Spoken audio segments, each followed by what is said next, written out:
The world is changing and many people are living in fear. Join me on this journey as we find new ways to love more, celebrate life, and connect with our body, mind, and our souls. Together we'll let go of fear and embrace our power. Welcome to Fearless Spirit with Tara Critland.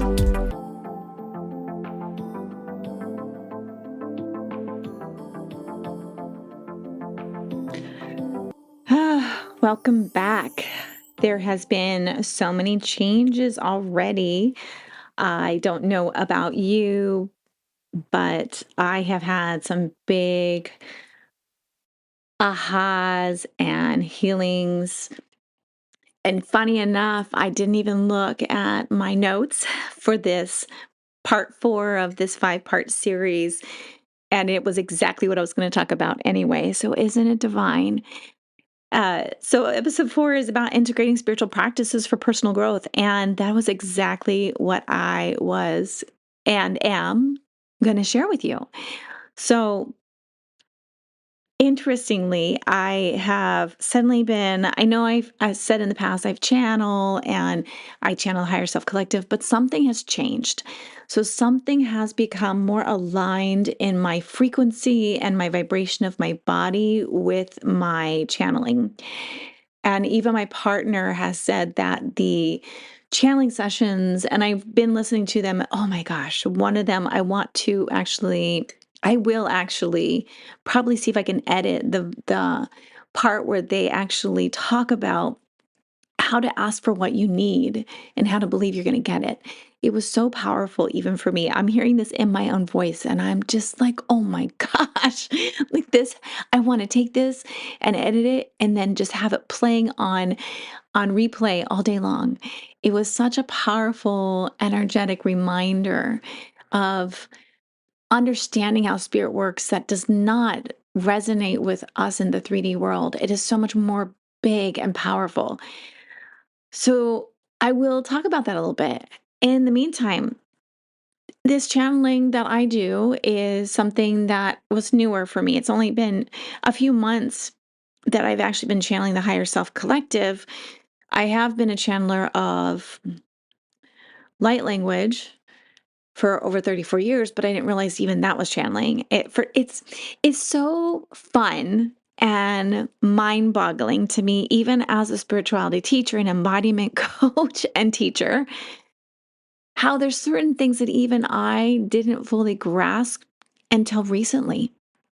And one of them is this whole channeling thing. So the channeling sessions have actually been more in an ease and flow, and they have actually invited my partner and I to start doing this at least a minimum of 3 times a week. So we've been doing our best.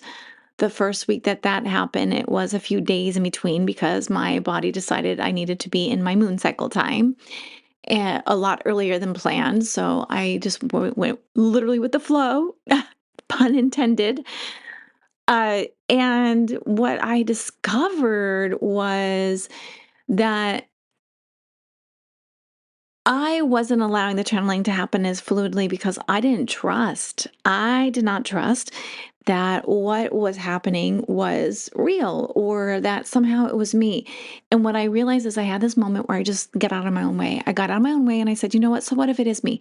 If it is my subconscious, if it is my higher self talking, then so be it, because that part of me knows more than my 3D logical mind does anyway. So just trust it. Whatever comes up, just be open to it and be open to the wisdom that it shares with all of us.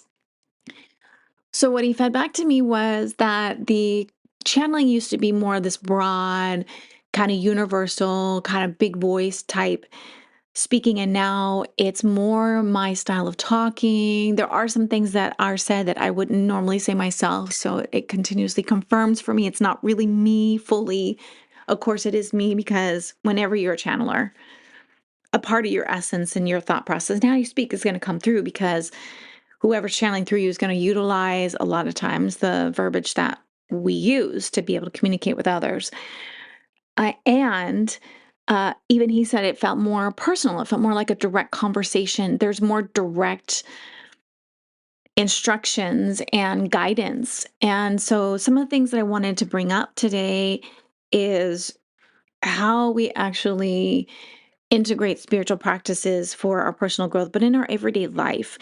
So I know I've touched on this in the past, but I really want to just reshare this because this has actually been something that has actually lightened my load. And I really hope that it lightens your load. And that is that our spiritual practices are unique to us, so it doesn't have to look like anybody else's.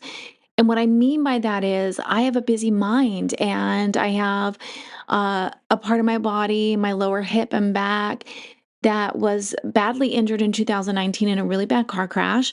And although I'm much better and I'm actually pretty well healed on many levels and I can do yoga again, I'm starting to teach yoga again. It is not always comfortable to be sitting still in meditation for long periods of time. Even right now, I'm sitting on my bed to record this, and I'm going to have to probably pause and shift a lot because that's what I need to do to stay in comfort. And even yesterday, I sat a lot for work. I had clients. I was interviewed on my friend's podcast, and with all that being said, by the time I was finished, my low back was really, really not comfortable. And then, and then, true to me, I know a lot of times I talk about things that are very serious, and I know I talk about things that are deep. And the truth is, when you know me in real life, I am very deep and spiritual, and I am a total goofball, and I am a massive klutz. And I own it with so much fun because what it has actually allowed me to do is to learn how to fall well. Make fun of myself in a way that's light and actually loving. And so, long story short, with that, yesterday we were out doing we volunteer at our local library. And I know I've talked about this before too, but we have a food fridge that is free produce that is given out to the community. And so we totally partake in it. And we give back by volunteering. So yesterday was the sorting day where they get the big shipment and we go in and help fill up the bins and sort through the stuff, and anything that's bad we get rid of and make sure whatever's left in there is good stuff so people can just keep refilling the bins quickly as the produce goes down. And after that, my partner was like, hey, let's just go over to Salvation Army and see what they have. Because the other day, he's so in flow. Oh my gosh. This is what it's like to be in flow. When he's in flow, he's in flow. And what I mean by that is when he's not thinking and in his head too, because he's a very logical and very highly educated person, and he's just feeling into his body and just in flow, he'll say like, hey, let's turn right. And something happens. So he's like, let's go to Salvation Army out of nowhere. And this was a couple of weeks ago. And no kidding, the entire rack of sweaters there in my size, like 7 of them in a row right next to each other, every single one of them. I was like, oh my gosh, this is so cute. Oh my gosh, this is so cute. Oh my God. And I ended up getting like 7 sweaters for like $30. And a couple of them were 100% organic cotton, and they were like on sale for like $2. It was amazing. So anyway, I digress. So we were there yesterday. He's like, yeah, let's go. And he found himself a really great shirt. Actually, it was like a jacket because we now live in the coast of Oregon and it is cold. And so we're always looking for layers because it also doesn't know what it wants to be. So today it's sunny and beautiful and gorgeous. It was super cold this morning. Now the temperature feels perfect. And then it'll be super cold again later tonight. So, and then tomorrow might rain. Who knows? So we have to wear layers. And we were in there, and I don't know how it happened. I have no clue how it happened. And this is actually the second time it has happened. I'm just walking along, and next thing I know, my shoes have caught on each other, and I'm hooked. And I'm just like, I can't take the step forward. I'm losing my balance. I hop, hop, hop, hop, and boom. Down on my backside, actually more on my hip and my knee. And of course, the poor guy that's working at the Salvation was like, oh my gosh, are you okay? Totally probably afraid I'm going to sue. But I'm honest. I said it was me. I somehow hooked on my own shoes. That had nothing to do with you. I'm good. And I'm good. I'm a little banged up today. I probably have some nasty bruises in a couple of days. My wrist was slightly swollen, but it was more like, really, Tara? So yeah, so somehow the little hook in the back of my hiking boots that you use to put your fingers in to pull your boots on, somehow that hooked into my eye hooks of my laces on the other shoe, that hook hooked into that little loop. It's just made me go like almost face plant. And again, like I said, I learned how to fall well, so I probably minimized any injuries. And so I'm sitting with that and I'm laughing because I'm like, oh my gosh. So, long story short, here I am today sitting in meditation, but I wanted to. So, here's some things that have happened. I have actually shifted my energy. Things have really shifted. So, the channeling has shifted, and it's giving more direct instructions and reminders. So, one of the things, and I want to talk about this because integrating spiritual practice for personal growth, right? So what I do is my mind is super busy and I'm laughing because I literally just gave you like a 20-minute version of why my mind's so busy. Now you see. So I don't have that stillness and calmness, but I'm getting there. And I'm getting there.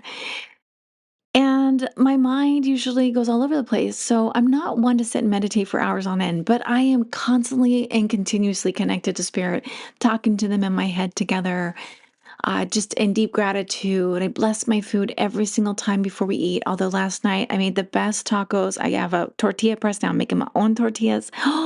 So I took a couple of bites and then forgot. And then I just went, okay, bless whatever's in my belly and then bless the rest of the food. So anyway, so with that being said, I have learned that how I work is I am just continuously connected to spirit. That's what I walk around always acutely aware that my guides are around me at all times, that spirits around me at all times. And so what that's allowed me to do is to let go of these versions of what we think we're supposed to be. What is meditation? Well, for me, sometimes meditation isn't sitting still for hours. Meditation is vacuuming. Meditation is cooking. Meditation is out walking in nature and enjoying and smelling the pines and saying hi to my trees. So, knowing that everything I do can become sacred, which is the principles of Tantra, which I have the background in classical Neo Tantra principles in some of my coaching training. And their principle is that everything you do is sacred. So if you can look at it that way, even running around can become sacred. So what's happened is letting go of these ideals of what it's supposed to look like when I meditate, what it's supposed to look like when I channel. All of those things have been released. I have let go of the expectation and I've just been experimenting with a sense of what is joyful and what is fun, and even asking, let it be joyful and pleasurable. And I know I've said that in the past, but I'm really embodying that right now. And so the channeling is coming through so much faster, and it literally, I'll breathe a little bit and then boom, they're there. And I was listening to another person, and she's been channeling for like 34 years, and she said the same thing. She said that when she first started channeling this amazing ascended master, that the channeling, she was in a class learning or something like that. And one of the other channels says, what do you do to prepare for channeling? And she said, I don't know. I just, he steps in and I step out. Like we trade places and that's it. And she says, oh, really? Because my channeling told me I had to meditate and sit for like 8 hours and prepare to really become a vessel of channeling. So she's like, oh, maybe I'm doing it wrong. Maybe I'm doing it wrong. Maybe I'm supposed to be channeling by doing that instead. So she was listening to music and trying to meditate for all these hours. And even then people said, what are you doing? Like, turn it off, just go. And so then when she went to channel, she just said, yeah, I just saw suddenly myself. I'm sitting in the audience and I'm looking at myself and now the Zen master's in me kind of thing. And so it was just like that fast. And as I'm listening to, suddenly she starts to channel, and this channeling session, he talks just like a human. So I let go of what it's supposed to sound like. I let go of what it's supposed to feel like. And I started just trusting that whatever's coming through is in his divine message. Even if it is me, it's me in a trance state where I'm more connected to higher consciousness. So letting that go. And so what that made me realize was that I have had so many excuses of not being at the level that I can be at because I forgot that we're all divine. And if you just believe that you are, then you are. And so, what I want to talk to you about is, there's different ways, right, that you can cultivate your spiritual practice. And a lot of times you'll hear meditate, do yoga. Um, Now, this really does help because I'm a facilitator of it, energy healing or energy medicine. I do facilitate energy medicine, and that does help because if you are someone who has some beliefs or blockages or things that need to heal that you need assistance with, and I'm even shifting what I say, I'm not saying help anymore because for some reason in my body, that feels negative. Like if I need help, I'm saying I'm not capable and I'm down and out. And really, it's more for me about being open to assistance and receiving support. And so by shifting even the language, and this is something I'm so deeply grateful. My partner is an NLP master, hypnotherapy master, and timeline therapist. And he helps upgrade my language all the time. And he does it in such a lovely way. He says, "Are you open to upgrading that language?" And I'm like, "Yes." So he always asks permission. He always asks for consent on that. And it makes me want to say yes because it's so lovely when he just like wants to share, but he's always conscious of how he offers it. And so he even said that, like, say help and see how it feels. Okay, now say support and say assistance. And I was like, ooh, I like that. So what I'm going to invite you to do is if there's certain words you catch yourself saying all the time, like I need to, I got to, I have to, I need help. See if you can play with different wording that feels better in your body. So mine is support and assistance. What is yours? Right? Ask yourself, what is that? Instead of asking for help, what words feel deeply resonating within your body that feel good and feel like fun and joyful? And with that, I noticed, okay, yeah, we can meditate and I do love yoga. So the energy healing, so you can receive that, right? That's a part of finding support by receiving that. You can receive that. What that does is it actually opens me up to channel my client spirit team and guides and the guides and angels and other beings to come through and help facilitate their healing it can fast track. It can actually heal ancestral woundings. It can heal past lives. It can remove any blockages that you're currently finding that you can't quite get over. So it allows you to do that and kind of fast track and get you back into balance so that you can start to practice doing these different things. So that's definitely a way you can help yourself. And I love that opportunity, that possibility. The other things you can do are to just understand that we are bigger than this physical body. We are more than just a physical body. And what I mean by that is even if we only are this 3D body, even if you don't, and if you're listening to this podcast, most likely you are not a non-believer.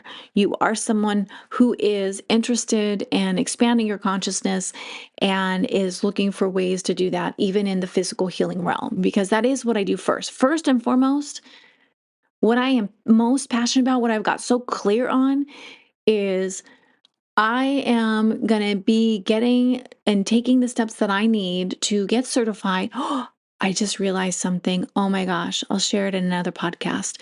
Anyway, I am going to be taking the steps to become an expert in somatic, emotional, and trauma release. And what I mean by that is there's a couple of trainings here. They're levels 1, 2, and 3. And when you get to level 3, you're considered an expert. And I'm going to take those trainings, and it is through trauma release, through movement, and breath work, not through talking. Because one of the things that I do already is that I do that with my clients. And the reason why that's so potent and powerful is the more I do trauma training, the more I realize that the top down approach is not really the way that most people work as the bottom up approach. And what that means is we go into the body, we feel what's happening in the body because the stories we tell ourselves They change. The memories we have are not always accurate. They're through the lens of trauma, and we're not seeing it in a higher perspective. So, what we remember and what we are playing in the stories in our mind are not always accurate. And so then you can talk about it till you're blue in the face, but what if you're telling yourself a story that's not really what happened? And I don't say that in a negative way because it's good to still talk about things. But I realized I had a huge epiphany when I sat down and was talking to my niece, and the stories that I tell and the stories that my brother has told her are extremely different. We have very different memories of our childhood. And it's not because we had we had different childhoods. We have different memories of it because of how we received and perceived that information based on our own personal lived experience. In that moment, did I feel deeply wounded and in lack? Or in that moment, did I feel deeply supported, loved, and in abundance? And so we had very different memories about what our upbringing was about. And my memories are very abundant based. They are very loving. Yes, we had very challenging times. Yes, my dad, he passed away at when I was 17 years old, and that was very hard and very challenging. And yes, there was a lot of challenge and even trauma that went with having a terminally ill father as a teenager. And I still, because I have done so much internal trauma healing in my body, without going into story, like finding where that lives in my body, doing the movement and breath work to release it without going into story, I have a very different memory than my brother does. And that says a lot because what I remember is what we had, what we did have, the abundance that was around us all the time, the things that did work. Yes, plenty didn't, but there was just as many, if not more, good times. I remember our overabundance of food and having a really beautiful custom made house that my parents somehow managed to get at like this incredibly low rate. They bought a house with a third of an acre that was a custom built house for $90,000. You can't even access land for that price anymore. And we lived in this beautiful home that they created for us. We had my dad was an amazing master carpenter. And so even with that, he added even more onto the house and built in a beautiful formal dining room with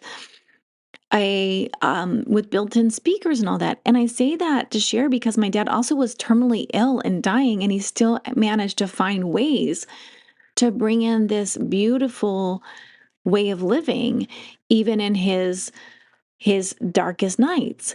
And he put his heart and soul. And we sometimes I didn't know this because my parents were good at not, I guess good or bad, about not talking about this, of maybe not having enough food or enough money to pay bills, where they had to borrow money from my grandparents, from his parents, because his parents definitely had more money than my mom's parents did at that time. And also, I remember after doing all my work how really, really abundant I was because honestly, I grew up in a white household where we had family that had money. And even though we didn't have a lot of money, our relatives, some of them did, and were always willing to help my parents out.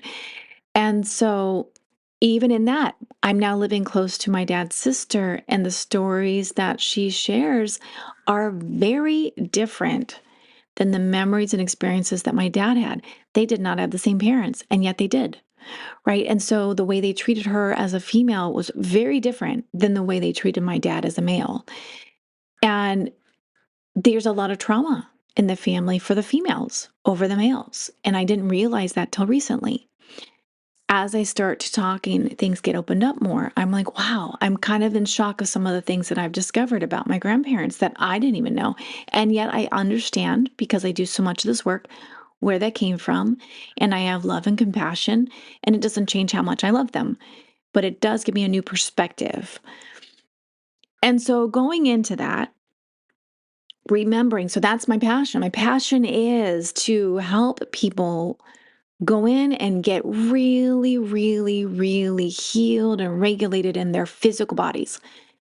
And the reason why I got so passionate about that is the more I started doing spiritual work, the more I got more training in trauma, the more I realized that if you want a clean, clear connection with spirit, if you really want to have your most authentic spiritual connection, not mine, not anyone else's, but your most authentic spiritual expression of who you really are as a being, it is so much more fluid and in flow and authentic and sparkly and shining and empowered when you are free and clear to express who you really are. And who we really are and who we really can become is not the result of the woundings we had, right? So our belief systems that were formed based on our woundings, our traumas in life, is not who we truly are as a human being. So what ends up happening is a lot of my clients, when they start really doing their healing work, suddenly they have these huge epiphanies of like, whoa, and their gifts and abilities are coming online where they're like, whoa, these things are happening all of a sudden now that I don't have this stuff in the way. And so I've realized how important it is to not bypass the body, but to get into your body, to get out of your body. And what I mean by that is when we can heal our bodies, then our spirit gets to be more connected and we get to expand out so much faster. So my goal this year is to get certified and I already have certifications, but to get more certified in somatic trauma release. So somatic, soma literally means body in Latin. So somatic, so body trauma release. That's what I'm going to do. And there's a couple of different trainings I'm looking at. And even so, I have no clue how I'm going to pay for them. And yet I know they're going to happen. And when I get that confidence, it does. It happens. Wow. I don't know. But what has happened and what is happening is the more I'm diving into this, the more I have been invited to start teaching workshops in this realm. So I've already done one successful workshop at the library, went over extremely well. And literally everyone walked out. And I think I did talk about this. I am now going to be teaching that workshop with an additional 3 classes. So it's going to be a series that we're going to dive into so we can take more time in the techniques I teach and actually really embody those so that you, as a person in that workshop, can really get the most out of it. And so I'm excited because this is really unfolding. So I actually applied. I'm an art model at at the local community college, and one of the reasons why I did that, and I did say this last session, is because I want to start teaching community classes. And I finally got a hold of the woman who handles all of that, and they are booked up until summer. And so she's sending me the paperwork, and she's so excited about me teaching these classes. And by June, I'll be teaching these classes at the community college. And the reason why I'm sharing that with you is because integrating spiritual practices for personal growth, that's all happening because I'm just living in my purpose. And what I mean by that is every day I wake up and I just think, what is going to make the most joyful? What can I do that is the most joyful for today? And how do I let go of the preconceived notions of what it looks like to be a deeply spiritual person? And so I have all these great things at my note taking I had in here. And honestly, I'm just going to talk to you about that, right? A lot of people have different difficulty because they think they have to have quiet time. And maybe you're in a house right now where you don't have quiet time. Maybe quiet time is going to the bathroom for a minute and locking the door and taking a deep breath. Maybe quiet time is being quiet in your mind when everyone else is chaotic around you. And maybe your meditation is maybe, let me rephrase that. Maybe your meditation is something you would have never thought it was, right? So I'm going to invite you to start becoming curious. So instead of looking at all these recommendations, right? Because we love being told what to do. Here's one of the things that I have come to really deeply embody in the last few months more than I ever have in my entire life, which is our reality is what we believe it to be. Whatever we believe it to be is what our reality is. And if there's things happening that you don't like, the question is not necessarily why is it happening to me, but how is it serving me and what is it teaching me? What can I do to shift that? And one of the things that's been happening for me is no matter what I was doing, Even down to getting this job as an art model where suddenly the professor's sick and they have to keep canceling the classes. I was looking outside of myself, right? So this is where I'm going with this. I was looking outside of myself to support myself. And what I mean by that is even when we connect to our spirit team, when you understand that they are a part of you and you are a part of them, they are not outside of us. Yeah, energetically, you can feel them around you, but they are connected and a part of you.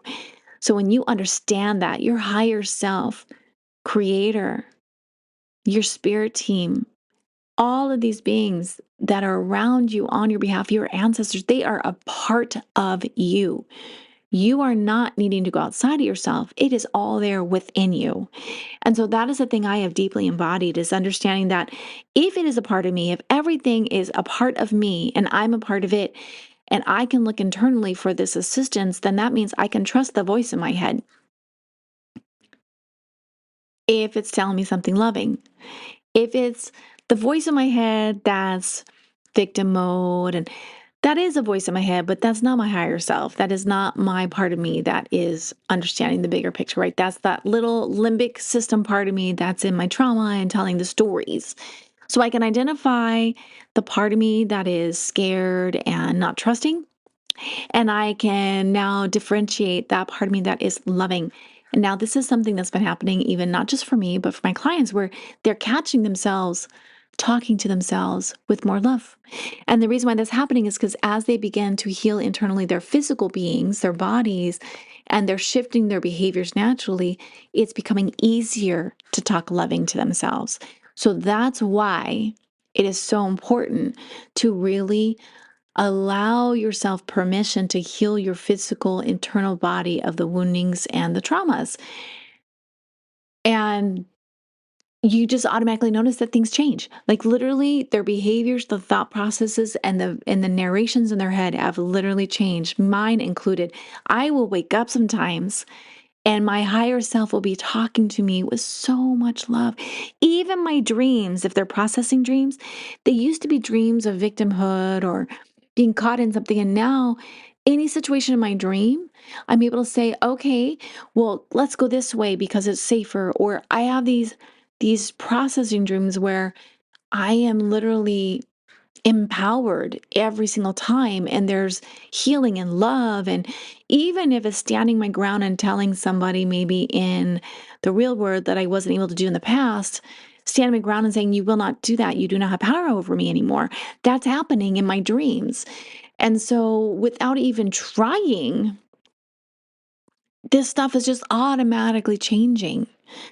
And so part of that is also letting go of the belief systems that require me to say, okay, well, because I am being told externally that I need to do this and this and this to have a deep spiritual connection and I can integrate my spiritual practices into my daily life, I got to do steps ABC. Instead of saying, well, what happens if I let go of ABC and I decide I'm going to do QZWT instead because that's what feels good? And so I started playing with that. I started letting go of every single preconceived notion. And you know what's happened? I'm suddenly not wanting to be on social media.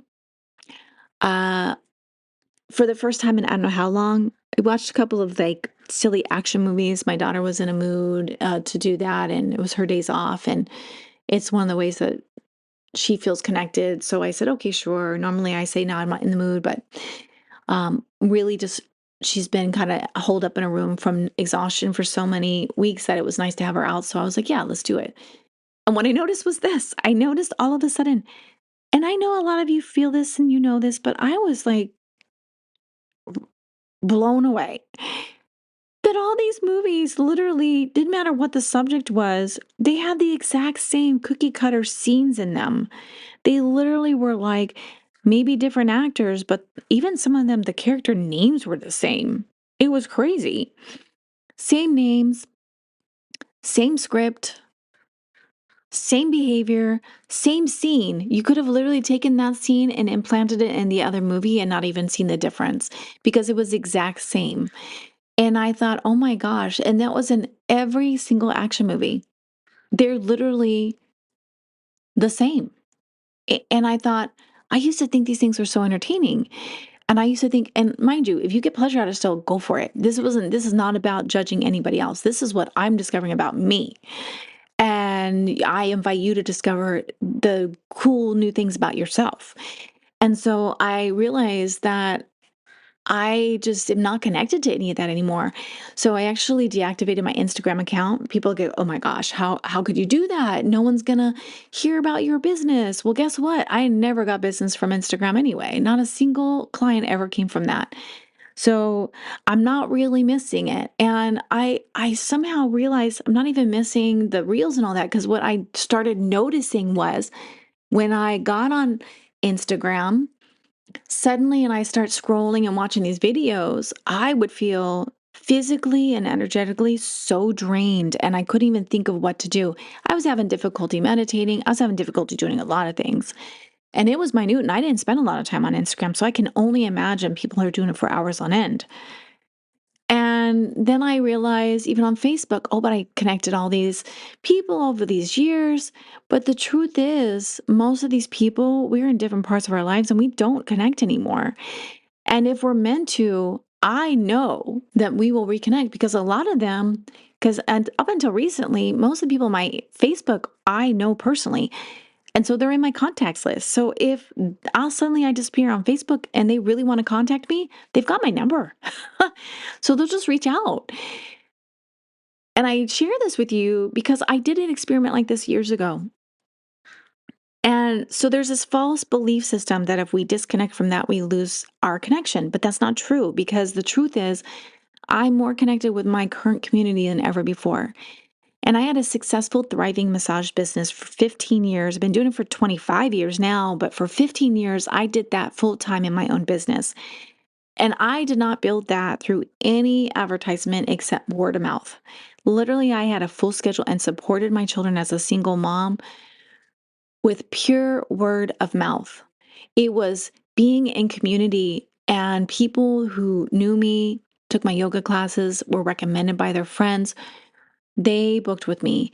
And when I did a series of free workshops to open up the introduction to the Everyday Oracle Academy that my friend and I are creating, and we're almost done with it. I'm so excited. We're down to like the second to last module in our foundations of moving into multidimensional 5D leadership for female body beings.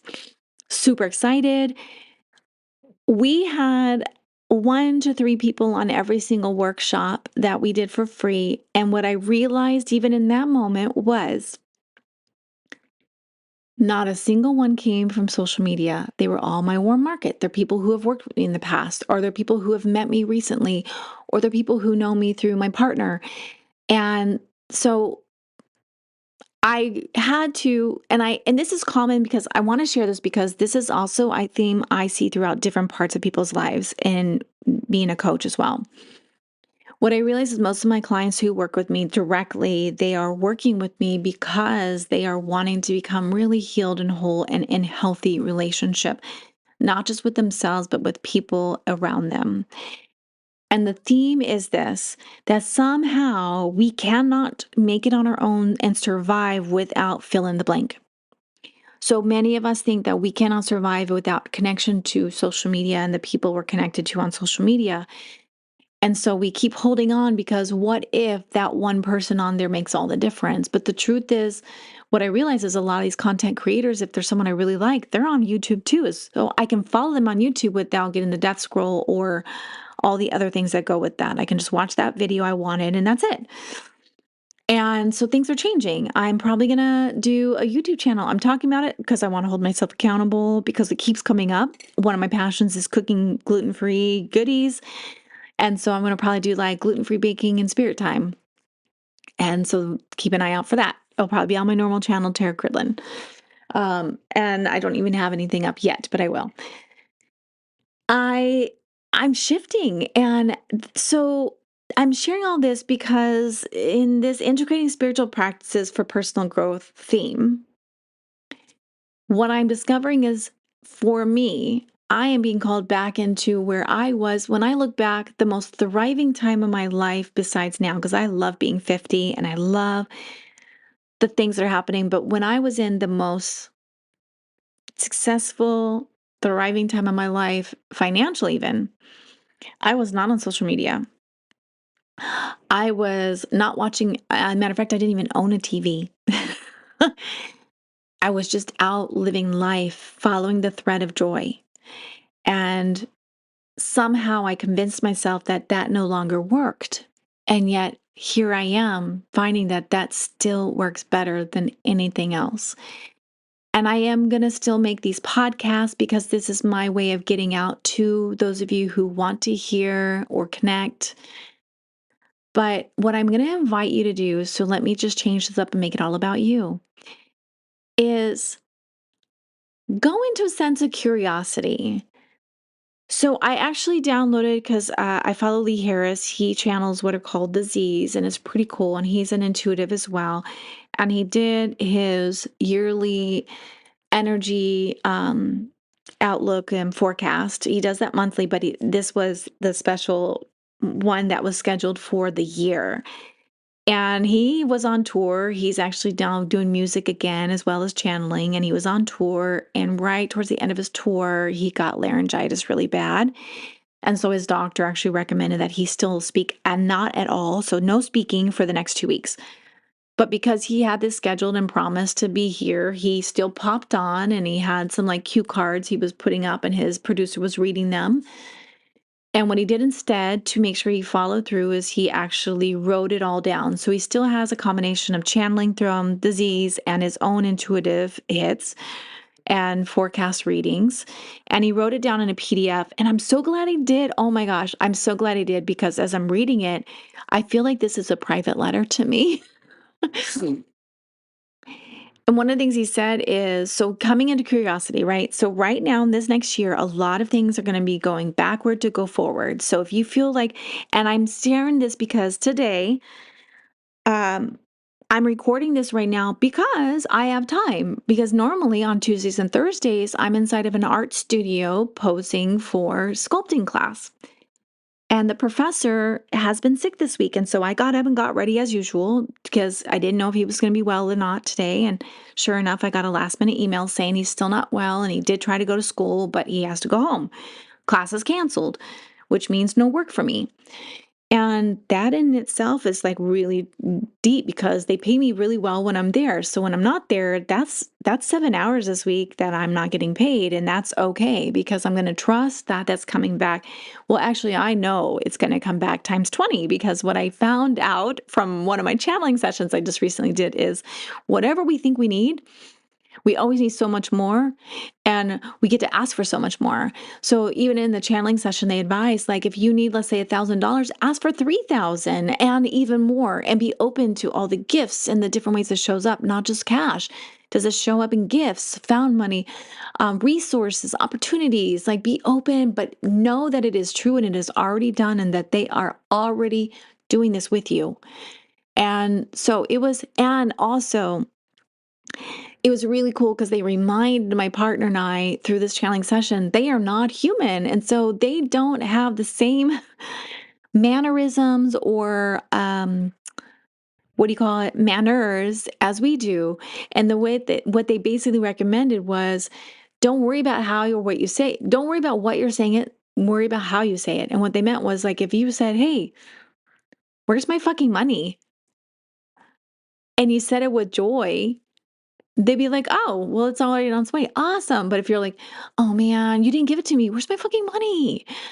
That's very different energy. But when you're like, "Hey man, where's my fucking money? Give it to me now." Like having fun with it. So they said they don't care. They have no attachment to what words you use. The only thing they're attached to is how you feel and the energy you put into that word that you used.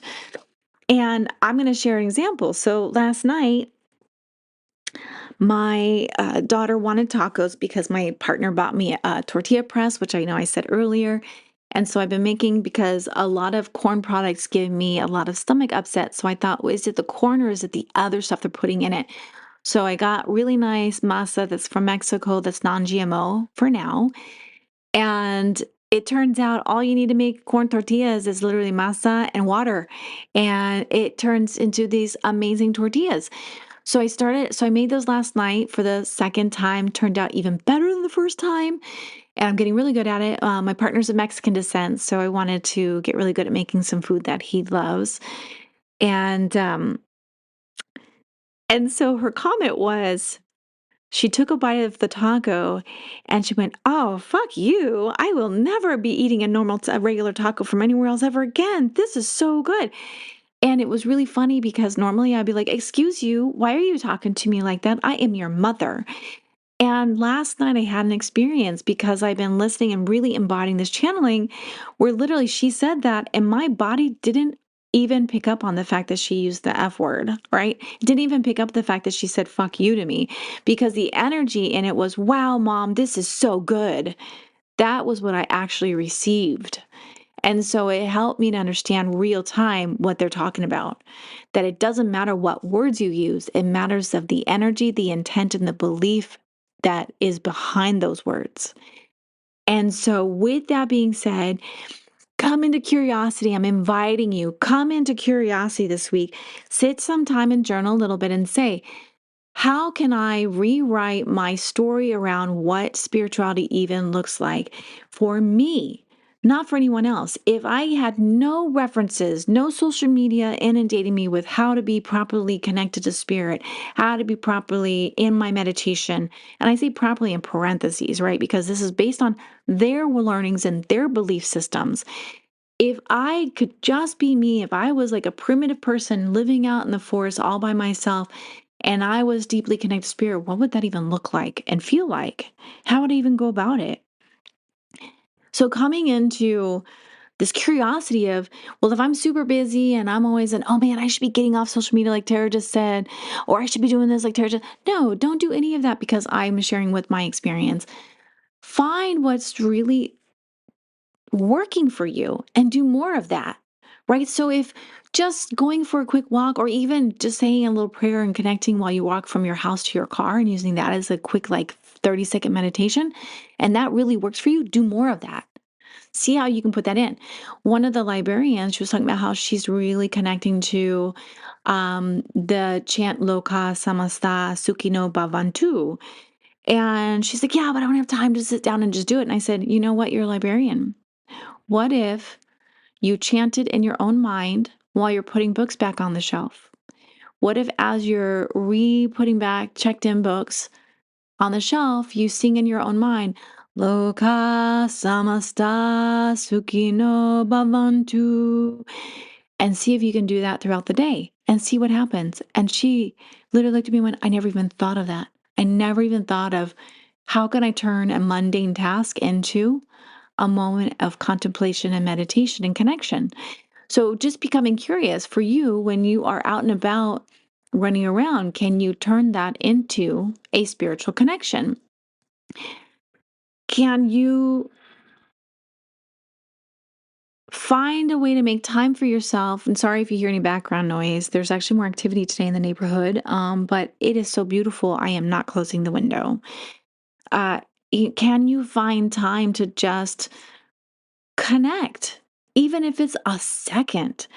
What does it look like for you individually? How can you overcome? So the overcoming the challenges on this maintaining a spiritual practice isn't about can you meditate longer, but can you let go of the expectations and the constraints that have been socially programmed into you about what spirituality even looks like? Can you find your own authentic version of what spirituality really looks, feels, and experiences in you? Can you discover how to become this being that has beautiful, integrative spiritual practices that's allowing growth within your soul and within your life that is maybe even unconventional? And are you open to making new friends or even reconnecting to old friends who maybe are on the same pathway as you now? Can you find assistance and support, or whatever word you want to use? Can you be open to that? Are you open to maybe giving yourself more social time, being with humans? A lot of people are saying they can't do that anymore, but the question is that true? Because maybe it's that you're just fearful of rejection. Maybe that it's you're fearful of being overwhelmed because the society now is so busy and has so much going on. Can you find ways to release the fear of all that's happening right now on the planet? Because everything is happening right now and there's a huge shakeup. And really, what I'm getting, the information I'm receiving is to pull back into your local community to find the joy in your life. Because if we get caught up in the fears of the world, it doesn't change your atmosphere. You changing and growing will change it, and it ripples out. And so if you can't do anything about it, then ask, well, what can I do right now? Well, I can give myself a hug. I can take a deep breath. I can catch myself with love, speaking poorly to myself, and I can choose to say, oh, listen to you. Is that really true? Or is something else really true? And I invite you to look for the evidence everywhere you go of how you are connected in your spiritual practices. Look for evidence in the divinity within yourself. And the final talking point that I have on my notes is actually really powerful because it's something I've been reminding my clients and myself to do, which is I'm also going to invite you to do something super radical. For the next week, stop looking forward. Look at where you are right now and all that you have. And I want you and I invite you to look behind you, metaphorically, and see how far you've come. Because what I notice a lot of people doing, myself included, is we keep looking at how far we have to go, and it looks so daunting and so long and such a big mountain to climb. And we forget to turn around and look at how far we've actually climbed already. Stop and celebrate your wins. Notice how you have changed for the better. Even if you didn't do any self-improvement this year, but you just existed as a human being, you grew. You changed because change is the only constant in this universe. So I invite you to look and even journal about the differences you notice in how you think, what's happening in your life, and even if you're not where you want to be, or even if you had a rough year, look still back and see how far you've come because of those challenges. Look at the lessons you have learned. Look at the growth you have experienced, even in those challenges, and celebrate yourself. Do deep, radical self-care of celebrating yourself. Do something nice, like writing down, like, hey, yeah, you know what? I'm still broke today, but guess what? This year I made $2 extra more than last year. Or you know what? I actually learned how to let go of the worry of that. I realized that it doesn't make me make more money by worrying about it. So I learned how to let go of the worry around that. Or I worried about not having any friends. Instead, I looked at the couple of friends I do have and that they're pretty good quality, or I realized they're not good quality and I am doing something about that. And I'm being alone right now on purpose because I'm learning how to be my own friend. Or whatever example it is you can think of, right? Look at where you have been and how far you have come, because I guarantee you have grown no matter what. You have done something in this last year that has expanded you. And so just inviting you to find those little moments of celebration, reminding yourself of how divine you are, that you matter, you're here for a reason. You got to win the lottery because you are in a human body, and there are beings lined up waiting for this opportunity to have this, because we are in the best life school ever. And no matter how hard it feels in this current body now, when we're in spirit, we see the bigger picture. So trust that bigger picture. I'm sending you so much love. I am seeing the divinity that is within you and around you, because you are a divine being. And I say this because even in my channeling, they just kept saying over and over again, what an amazing divine being we all are as humans. You are amazing. You are incredible. You matter. You are valuable. You are worthy. And you get to have your own unique spiritual experience and connection that doesn't look like anybody else's. And it gets to be yours and it gets to be right. So sending you love. I will be checking in probably more frequently with you because I have energy. It turns out I have energy to work on this stuff. I actually look forward to making podcasts now. And now I'm going to get back on writing my newsletter because I realize for me personally, being on social media and watching movies and doing all those things, it was draining me. And suddenly now my cork has been put back in and my energy's staying. So I'm excited. So even in that, tune in and just discover what is actually draining you and what is not working for you. And can you very gently and slowly change it? So I'm still not off of Facebook yet because I'm going to download all of my pictures and photos. But in the next probably 5 days, I'm going to be deactivating that. Today, I deactivated my Instagram account. It was hard when I hit delete. I was like, no. But then my body went, because the truth is I haven't been on it anyway. So I told my partner, stop sending me videos because I'm not on it. I won't get them. He's like, oh, okay. So now he has to actually share things with me. And that I like. So sending you love again, saying goodbye again. And I hope you have a wonderful day on purpose. And if you're not having a good day, take a moment and just take a deep breath and remind yourself that you are divine. All right. I love you. Talk to you soon.